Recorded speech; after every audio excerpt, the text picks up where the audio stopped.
السلام علیکم ورحمۃ اللہ وبرکاتہ۔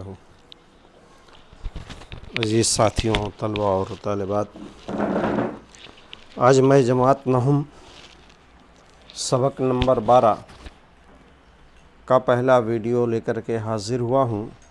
اس سبق کا نام ہے سیاحت ٹورزم۔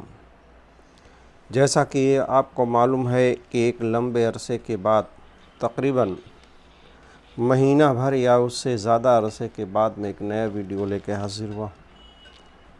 کچھ گھریلو مصروفیات اور اسکول کے ذمہ داریوں کی بنا پر وقت نہیں نکل پا رہا تھا، لیکن نہم جماعت اور ہشتم جماعت کے کچھ اسباق باقی رہ گئے تھے ایکسپلینیشن کے لیے، اس لیے میں نے پھر سے یہ سلسلہ شروع کیا ہے۔ تو آئیے دیکھتے ہیں پہلا سبق نمبر 9، معاف کیجیے گا، سبق نمبر 12 کا پہلا ویڈیو، سیاحت ٹورزم پارٹ 1۔ اس تصویر میں آپ دیکھ رہے ہیں میں خان عبدالصمد سمندر کی سیر کے متعلق ایک پرانی تصویر ہمارے پاس موجود تھی، اسی کو ہم نے کراپ کر کے یہاں لگایا ہوا ہے۔ ایک فیری کی ایک تصویر ہے کہ اسٹیمر کے ذریعے سمندر کی سیر کے لیے کبھی موقع ملا تھا، وہ یادگار کے طور پہ تصویر ہمارے پاس موجود تھی، تو اس سبق کے مناسبت سے ہم نے اس کو لگا دیا ہے۔ آئیے ہم نقطے پر آتے ہیں۔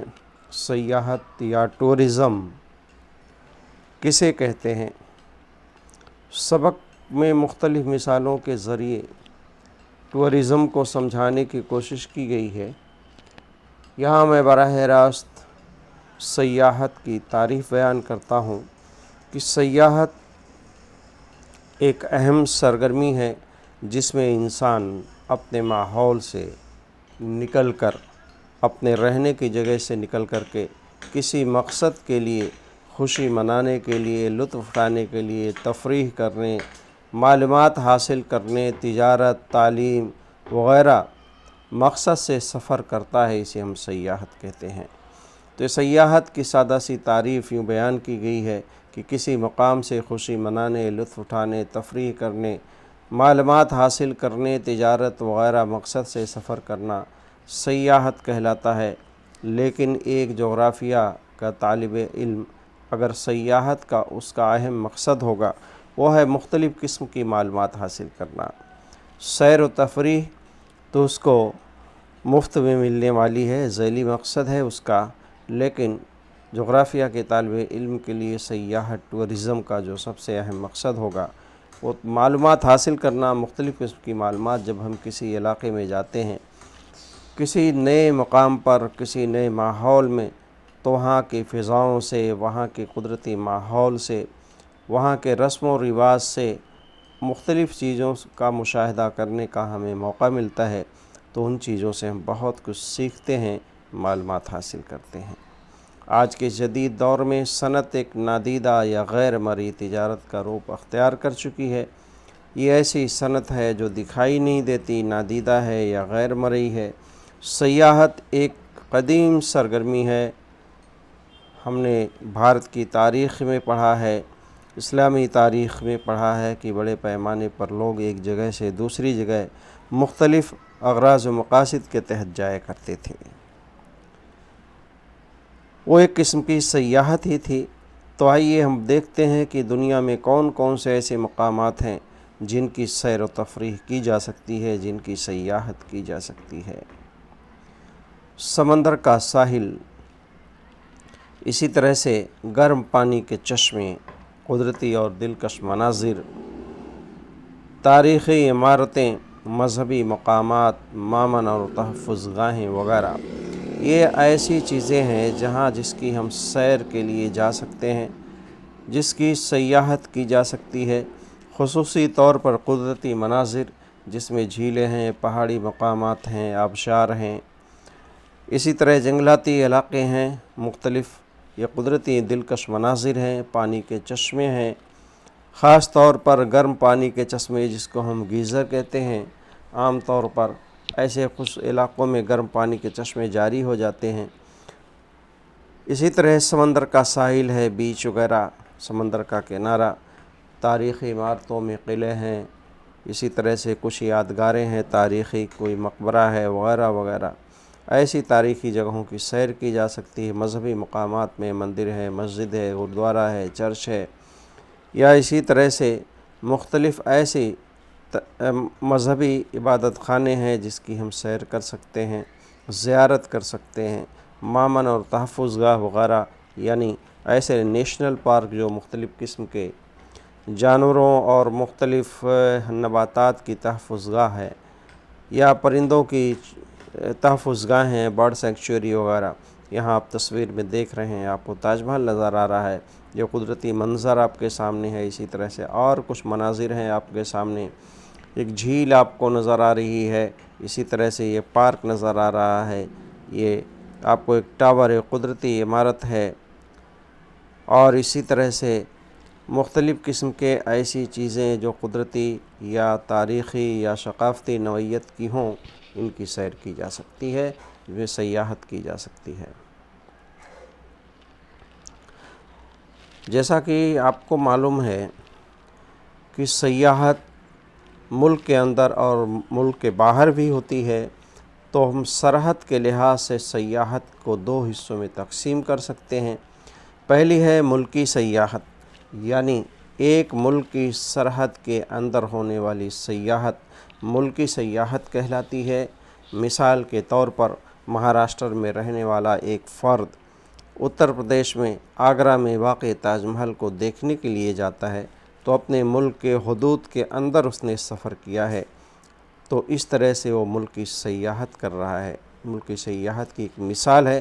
ملک کے حدود کے اندر ہونے والی سیاحت ملکی سیاحت کہلاتی ہے، لیکن دوسری قسم کی سیاحت ہے غیر ملکی سیاحت، یعنی ملک کے حدود کے باہر اپنے ملک کی سرحدوں کو پار کر کے دوسرے ملک میں سیاحت کے لیے جانا غیر ملکی سیاحت کہلاتی ہے۔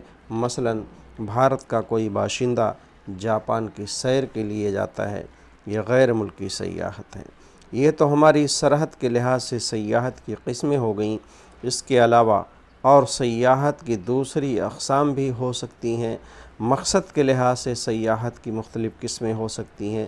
یہاں چند اقسام کی تقسیم ہم نے کی ہے، کوشش کی ہے، اور اس کی وضاحت کی جائے گی۔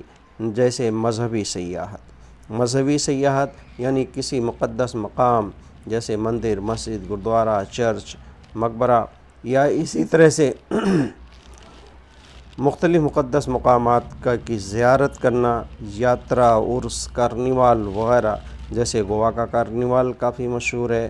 اسی طرح لوگ بڑے پیمانے پر حج کے ایام میں مکہ معظمہ اور مدینہ کا سفر کرتے ہیں حج کے ارکان ادا کرنے کے لیے۔ یہ ساری مثالیں ہماری مذہبی سیاحت کی مثالیں ہیں۔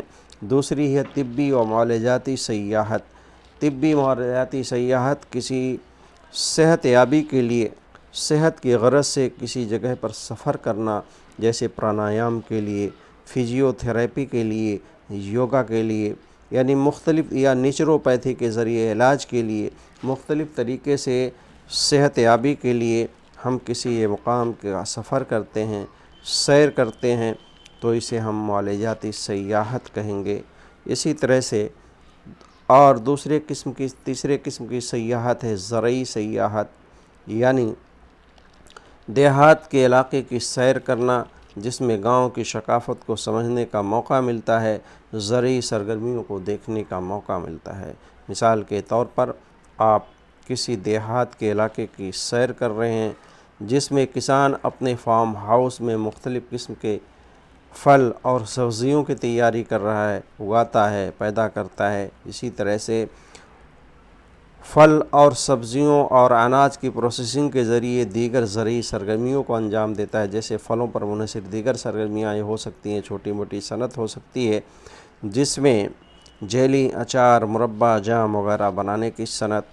تو وہاں سیاحت کے لیے لوگ جاتے ہیں، قدرتی منظر دیکھتے ہیں، اور ساتھ ہی ساتھ فطرت سے محبت ہوتی ہے اور زرعی سرگرمیوں کو خود دیکھتے ہیں۔ تو اس طرح سے یہ زرعی سیاحت کہلائے گی۔ وہاں کسان کو فائدہ بھی ہوگا اور جانے والا جو سیاح ہے وہ اس کو قلبی سکون حاصل ہوتا ہے۔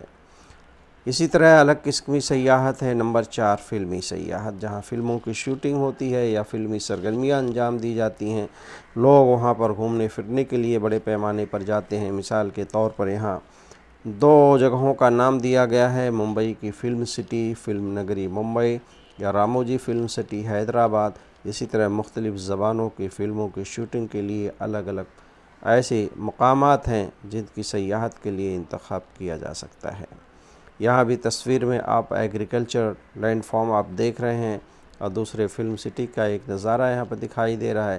اسی طرح سمندری سیاحت یعنی سمندری سیاحت جس میں اسٹیمر، فیری، کشتی وغیرہ پر بیٹھ کر کے ہم سمندر کی سیر کو جاتے ہیں، جیسے ممبئی سے مرول جزیرہ کی طرف فیری کے ذریعے جاتے ہیں، گھنٹوں لگتے ہیں اس کے اندر، جیسا کہ ہم نے وہ تصویر میں بتایا تھا کور پیج پر۔ تو اس قسم کی سیاحت سمندری سیاحت کہلاتی ہے۔ لوگوں کو سمندر کی موجوں کو، سمندر کی اتھل پتھل اور سمندر کی وسعت کو دیکھنے کا موقع ملتا ہے کہ یہ ساری چیزیں جو قدرتی ہیں، اللہ تعالیٰ کی قدرت کا منظر پیش کرتی ہیں اور قدرت کا جوہر ہے اللہ تعالیٰ کی، ہمیں غور و فکر کی دعوت دیتی ہیں۔ انسان دیگر مخلوقات سے مختلف تو اسی لیے ہے کہ اللہ کے مظہر کو دیکھ کر کے، قدرت کو دیکھ کر کے غور و فکر کرتا ہے، اور غور و فکر کرنا عبادت کا درجہ رکھتا ہے۔ اسی طرح اگلی سیاحت ہے جنگلاتی سیاحت یعنی جنگلاتی علاقے کو دیکھنے کے لیے جانا، جیسے سہیادری کے جنگلات کی سیر کی جائے، مختلف انواع و اقسام کے نباتات اور حیوانات کو دیکھنے کے لیے ہم جنگلات کی سیر کرتے ہیں تاکہ بائیو ڈائیورسٹی کو دیکھ سکیں، خود مشاہدہ کر سکتے ہیں۔ اسی طرح مہماتی سیاحت ہے جس میں خاص طور پر کچھ ایسے کام ہوتے ہیں جس میں جو ہمت اور حوصلے والے کام ہیں، جیسے پہاڑوں پر چڑھنا ہے، اسکیٹنگ ہے، سمندر کی گہرائی میں اترنا ہے، خاص آلات کے ذریعے سمندر کی گہرائی میں اتر کر کے سمندر کی دنیا کو دیکھنے، مختلف نباتات اور حیوانات کو جو سمندر کی تہہ میں ہیں اس کو دیکھنے کا موقع فراہم ہوتا ہے۔ ایسی سیاحت مہماتی سیاحت کہلاتی ہے۔ اسی طرح ماحول دوست سیاحت ہے، سیاحت کے دوران اس بات کا خیال رکھنا کہ ماحول کو کوئی نقصان نہ پہنچے۔ یہ ہماری اخلاقی ذمہ داری ہے کہ یہ زمین ہمارا مسکن ہے تو ہم اس زمین کی خوبصورتی کو برقرار رکھیں، زمین ہمارے کسی عمل کے ذریعے زمین کو کوئی نقصان نہ ہو، ہم سیر و سیاحت کے دوران کسی بھی طرح سے فطرت کو نقصان نہ پہنچائیں، پیڑ پودوں کو توڑیں نہیں، اسی طرح ادھر ادھر کچرا نہ پھیلائیں۔ یہ جو ذہن ہمارا بنے گا، یہ ماحول دوست یا ایکو فرینڈلی ٹورزم ہوگی۔ اس طرح سے سیاحت کی مختلف قسمیں ہیں جو بیان کی گئی ہیں۔ آنے والی ویڈیو میں ہم انشاءاللہ سیاحت کی اہمیت اور دوسرے نکات پر توجہ مبذول کریں گے انشاءاللہ۔ اور ابھی یہ چونکہ سبق کی طوالت کو دیکھ کر کے ہم نے اس کو 2 حصوں میں تقسیم کر دیا ہے، یہ پہلا حصہ ہے، دوسرے حصے میں سبق کو انشاءاللہ مکمل کر دیا جائے گا، جس میں بھارت میں سیاحتی مقامات اور سیاحت کی اہمیت وغیرہ نکات پر روشنی ڈالی جائے گی۔ تو سیاحت ایک بہت ہی اہم عمل ہے جس کے ذریعے ہمیں بہت کچھ سیکھنے کا موقع ملتا ہے۔ کسی شاعر نے کیا خوب کہا ہے کہ سیر کر دنیا کی غافل، زندگانی پھر کہاں، زندگانی گر رہی تو نوجوانی پھر کہاں۔ خدا حافظ، السلام علیکم ورحمۃ اللہ وبرکاتہ۔